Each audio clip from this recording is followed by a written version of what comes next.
Good morning. Well, it's morning for me. I don't know when you're watching this, but apologies in advance for my voice. I am slowly but surely getting over a little bit of a cold congestion situation. So I'd taken a little bit of a break from writing over the month of December. Not necessarily intentionally, but just with the holidays and things, time kind of got away from me. But I actually think that break was helpful because I've been spending a lot of it reading and thinking and ruminating, and those are all equally important parts to the writing process as actually writing the thing is. And I think I needed that break, like mentally and emotionally, to be able to make some important breakthroughs with the characters that I'm working on. If you don't know, and how would you, because I haven't mentioned it on this channel yet really, I am actually working on 2 different novel drafts right now because I can never just do one thing at a time. The second one I originally started only a few months ago, just as a way to get me back into writing because I had taken such a break from the original novel that I was working on. I just got to a place 75% of the way in where I was feeling really stuck and blocked, and so I allowed myself to take that moment instead of pushing through, and that moment ended up lasting like a year actually, essentially. And so I started this new story as a way to get me back into the writing sphere, the writing routine. I really didn't plan for it to really go anywhere other than maybe reading little excerpts of it on my ASMR channel. It's relaxing storytime content. But the more that I got into it, the more that I really just felt that there actually was a story here that needed to be told. So now I am unintentionally tasking myself with working on 2 different novels at the same time because I don't want to abandon either of them in pursuit of the other and then end up just losing my momentum or my vision for what they were supposed to be. The original novel that I was working on I would say it's quite gothic fiction-esque. Obviously that's one of my favorite genres, if you couldn't tell from the books that I read over here. It's got a little bit of a romantic element to it as well, between the 2 main characters, Charlie and Clementine, but it's mostly quite haunting and obsessive. Has a bit of a mystical quality to it as well that I really enjoy. Both of my stories do. I think when you look at it firsthand, you would get more of a romance sort of vibe from it. But to me, it's a story about processing grief and growing up and how you choose to deal with that, if you choose to deal with it at all, or if you let it sort of overcome you and overtake you. And those themes are kind of explored through that relationship between Charlie and Clementine, which I am very excited to delve back into. The second story that I'm working on, the most recent one I started writing, is also sort of a romance, but it leans more into the mystical fantasy vibe than it does into the gothic fiction genre, I would say. There's still a little bit of grotesque and awe and obsession and repression and all of that in there, but this one is a lot more overtly mystical because the main character, Calliope, is a witch. She comes from a family of witches. She's a half-witch, actually. Her mother is a witch and her father is a human, and they live in this human town where they can't necessarily reveal their identities. And Calliope is a 15-year-old girl. She's a teenager. She's sort of working through this alongside her rebellious teenage urges, and she's learning how to use her craft and hone her craft. Along this journey, she meets this other guy named James, who also has sort of a secret thing going on with him that he can't really share. And they deal with both of these things in quite different ways, but even without sharing that information, those secrets sort of bond them together. There's lots of witchiness and magic and potions in that one, which is super fun. When I stopped writing that one, I left off just before chapter 3 or 4 ended, and so my goal for today is to finish that chapter. And I also think I want to try and jump back into the other story as well, just to refresh my memory a little bit on the characters and stuff. I've been making little notes in my journal throughout the past week or so about things that I want to add or continue on with that story, so maybe we'll get to address some of those things today, I don't know. But I want to eat my breakfast and drink my tea before it gets cold first, and then we will get to writing.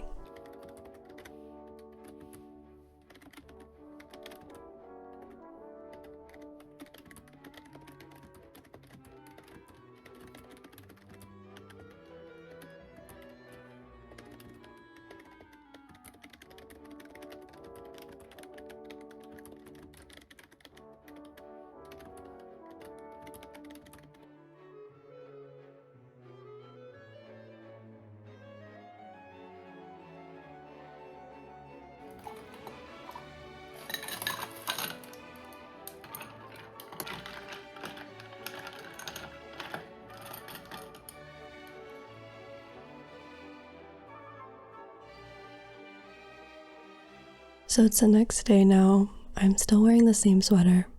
Don't worry about it. But yesterday I did finish chapter 3 of the story that I still don't really have a title for. I feel like I'm so bad at naming my works. I put a lot of pressure on myself because it is a lot of pressure to encompass the entirety of what a story means to you with just a couple of words. They're really important words, and they're the words that people will use to decide if they're interested in reading the rest of your words. I personally prefer more succinct titles, like 1 to 3 words max, and I just feel like those are more striking than having a whole sentence as a title. And honestly, now that I think about it, finishing the 3rd chapter has helped me get closer to having a title. This chapter really digs into Calliope and her mother's relationship dynamic a bit more, which is important because that relationship specifically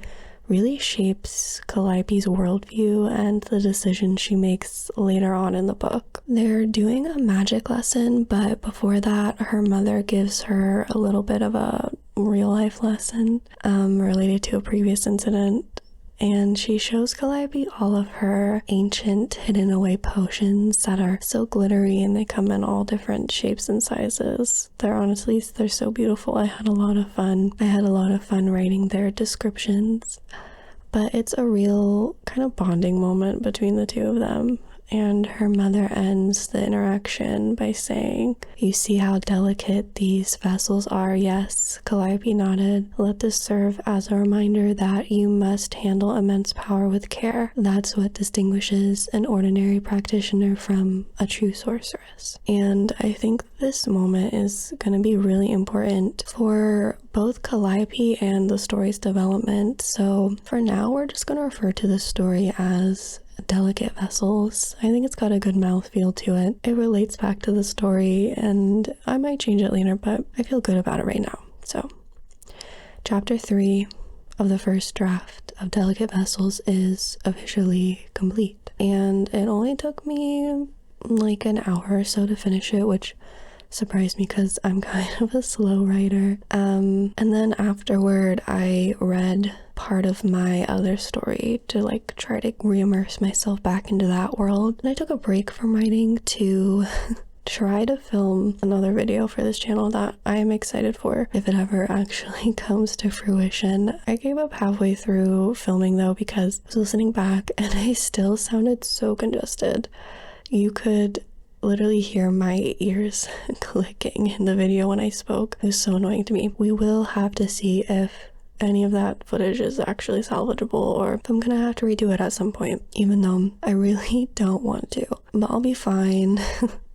I know it's all gonna work out in the end. I'm just a little extra frustrated because I'm excited to do this thing that my body is maybe not quite ready for yet, even though my brain is. Being under the weather this past week though has given me a lot of time to read. I'm less than 100 pages or so away from finishing Bunny, which you saw me reading earlier, so I will be talking about that sometime over the coming weeks too. I will say that right now I do enjoy the plot, but I'm not the biggest fan of the writing style. It's not like bad enough to turn me away from the book. Obviously, I feel like because the narrator is kind of unreliable and she has a lot of internal thought, it makes reading kind of confusing sometimes. But other than that, I like it. There are some creepy and kind of grotesque moments that coincide with a lot of petty and mean girl drama that I think is very funny. No book, of course, is ever going to be as deranged as Wuthering Heights is, but the twists and the turns in Bunny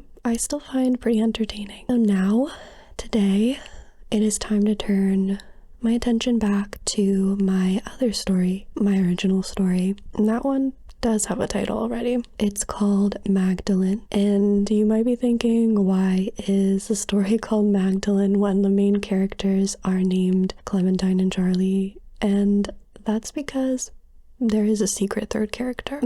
Maybe less of like a character and more of an entity or like a spirit of sorts that creates a haunting kind of presence throughout the novel. She was once a living girl, but now she's not, and her name is Magdalene. I chose the name Magdalene for the title because she is the central figure to this storyline, even though physically she is hardly there. And I chose the name Magdalene for this character kind of as a reference to Mary Magdalene. There are a lot of religious themes and grapplings in this story, especially with regard to Clementine's character.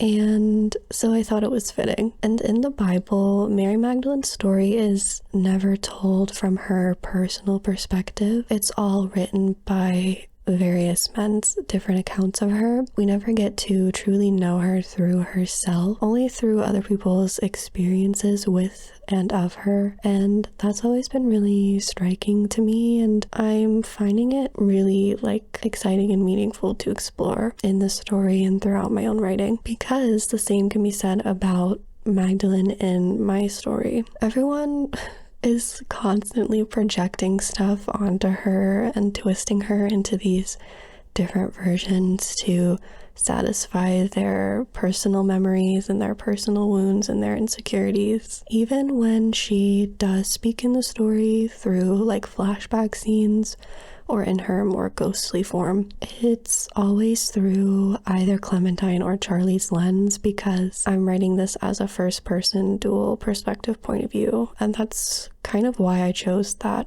point of view to write from, because it's important to the way that we learn about Magdalene and her character. And even though the story is centered around her, you really never get to know much about her authentically, because it's all been like stained via someone else's recollection of her. I am much farther along with Magdalene than I am with Delicate Vessels. I've just hit around 10,000 words with Delicate Vessels, and honestly, I really only have around 10,000 left to go for Magdalene. I stopped writing after the big kind of climactic moment, and that I didn't touch it for like a year. Looking back now, I think part of the reason that I stopped writing then was just because I was so close to the end. And I've written stories before, but never an entire novel's worth. And I think the idea of what came next kind of scared me a little bit. The querying and the agents and the editing and all of that stuff. And I didn't even know where to begin with all of that. I still don't.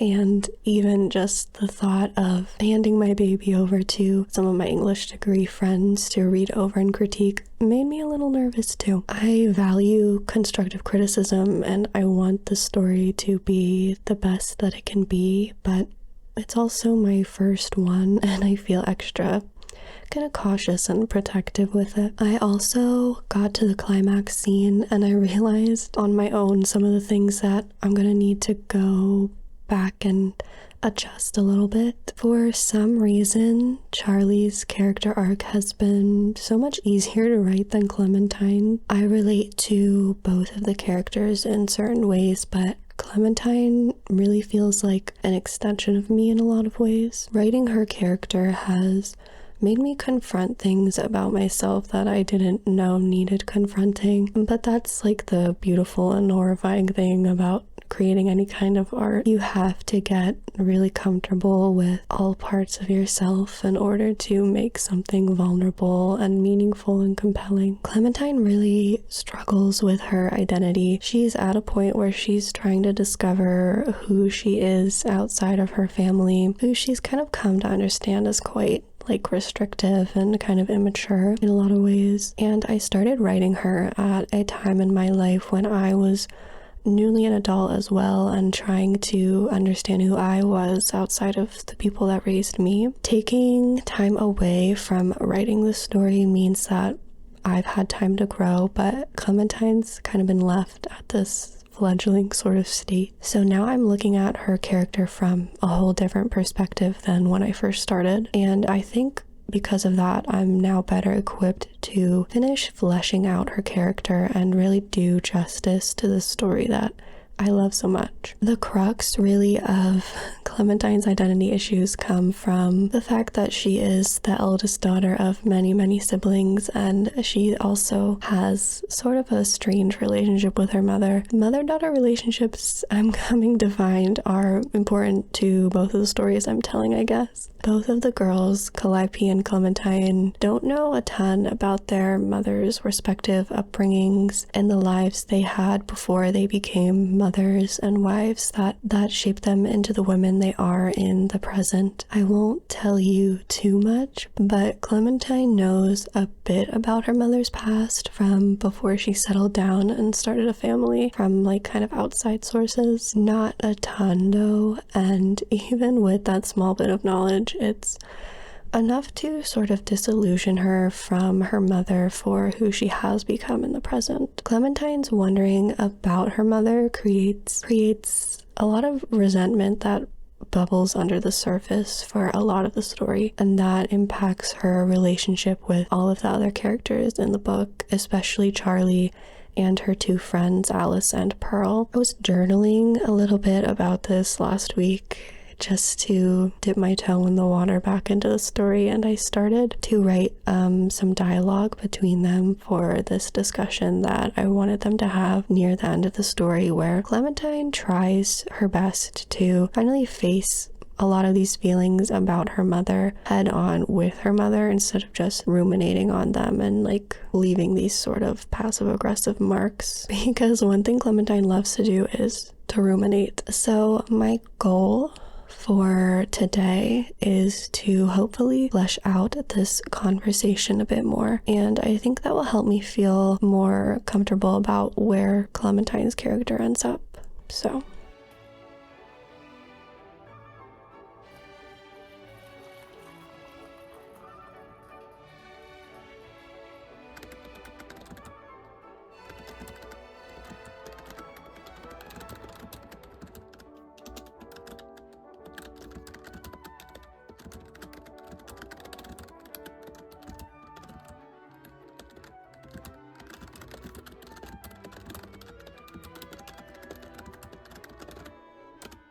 hello, it's a couple of days later now. I've lit a candle. Let's chat. I'm mostly done writing one of the final 3 or so chapters remaining for Magdalene, the chapter that includes Clementine's conversation with her mother. And the funny thing is, I actually didn't work on that conversation at all, even though that's what I sat down originally to work on. I ended up starting at the last few sentences I left for myself underneath that sort of scribble of a conversation, which is what Clementine comes to realize about her mother and herself after this conversation happens. It says, quote, "I know I throw her past back at her, but it's not because I hate her for it. It's because I know she hates herself for it. And that, more than anything, even maybe more than religion, is what makes me disgusted by her." And then all of these words started just spilling out of me in such a magical way. It really does feel like magic when you sit down to write and you actually write. Like with no distractions, no second guessing, hardly any pauses to think. It's like there was something inside of me that just had to get out on the page. And writing's not always like that. Writing's hardly ever as romantic as people make it seem to be, but the few times that it is, it just makes everything so worth it, in my opinion. So I just sat there and I let it happen. I let the words take me where they needed to go, and I think they ended up in a really good place for Clementine's character in terms of closure. So that chapter is pretty much done except for the conversation in the beginning that I gotta finish up, which is a good place to be in, I think, as this week comes to a close. I kind of beat myself up for a while about taking such a pause with the story, being in a world that is so reliant, it seems, on everything being fast-paced and instantaneous. But I truly think that I would not have been able to write what came out of me last night if I had tried to push through and wrap the story up over a year ago. I couldn't have written it 6 months ago. I probably couldn't have even written it like 2 weeks ago, for being honest. I think when you're working on any sort of project, you have to really get a feel for moments when you hit a wall and you need to keep digging, or you need to step away and sharpen your tools, or even find new ones. That is definitely still a balance that I'm working on, not just with writing, but in my life personally too. I tend to lean more toward the keep going side no matter what, but this year I want to work on respecting my need to take breaks before I dig myself into a hole with my stubbornness and my passion, because I've been there before many times and it literally physically makes me sick, and I deserve to be treated better than that. And my stories deserve better treatment than that. I think this will probably be my last check-in for this video. I hope you enjoyed it, and I hope it reminded you to get back into your creative projects. Or maybe it was the gentle nudge you needed to step away from them for a little while, to go live some more life and to come back better than ever when you're ready.